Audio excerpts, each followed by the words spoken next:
7 janvier 1927. Ce jour-là, André Breton, le pape du surréalisme, assistait à une démonstration de voyance au sein de l'Institut Métapsychique International. Cette fondation, créée en 1919, regroupait les meilleurs chercheurs français dans le domaine de la parapsychologie. Le voyant qui officiait ce soir-là était Pascal Fortuny, de son vrai nom Georges Cochet. Le jour, Cochet était un homme de lettres, tour à tour chargé de mission par le gouvernement, écrivain, auteur dramatique, critique d'art, poète, compositeur, pianiste et peintre. Très doué pour les langues, il parlait couramment le chinois, l'anglais, l'espagnol, l'italien et l'allemand. Le soir, il était le métagnome français le plus en vue. Des milliers de personnes assistèrent à ses prestations chaque année.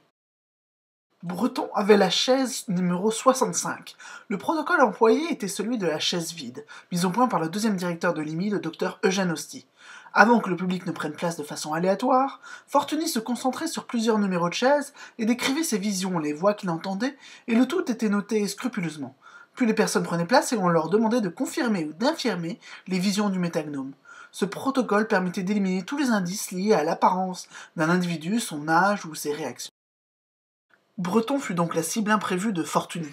Dans ses visions, il fut question d'une rupture avec une personne appartenant au monde des lettres ou des arts, dont les initiales étaient M et V, et d'une installation électrique défectueuse.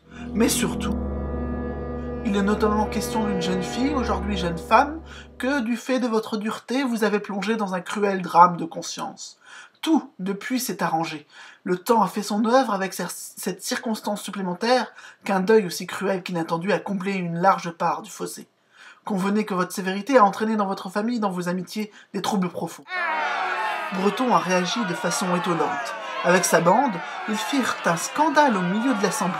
Le directeur Osty fut obligé de faire appel à la police pour les faire expulser. Le voyant avait-il fait mouche ? À l'époque où Breton a franchi la porte de l'IMI, il venait de faire une étonnante rencontre, celle de Léona Delcourt, qui se surnommait d'elle-même Nadja.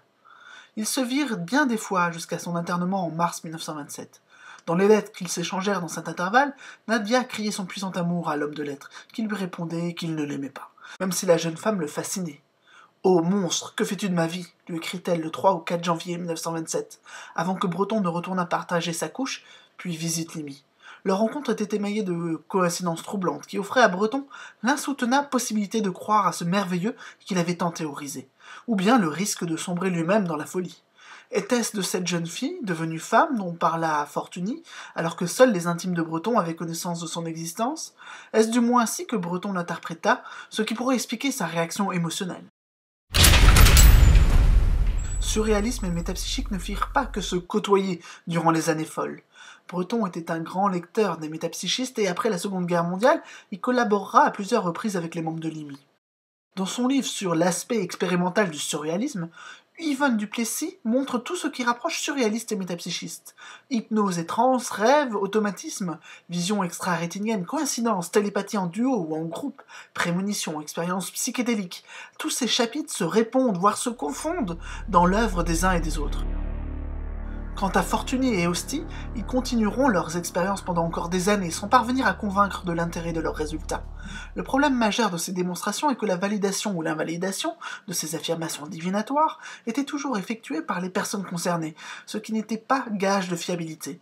Toutefois, avec une grande finesse psychologique, Osty étudiera la transe légère qui permettait à Fortuny de se brancher sur un plan insoupçonné du psychisme. Cette transe lucide ne constituait-elle pas l'exemple parfait de la transe surréaliste, ce nouvel état exploratoire que Breton appelait de ses vœux?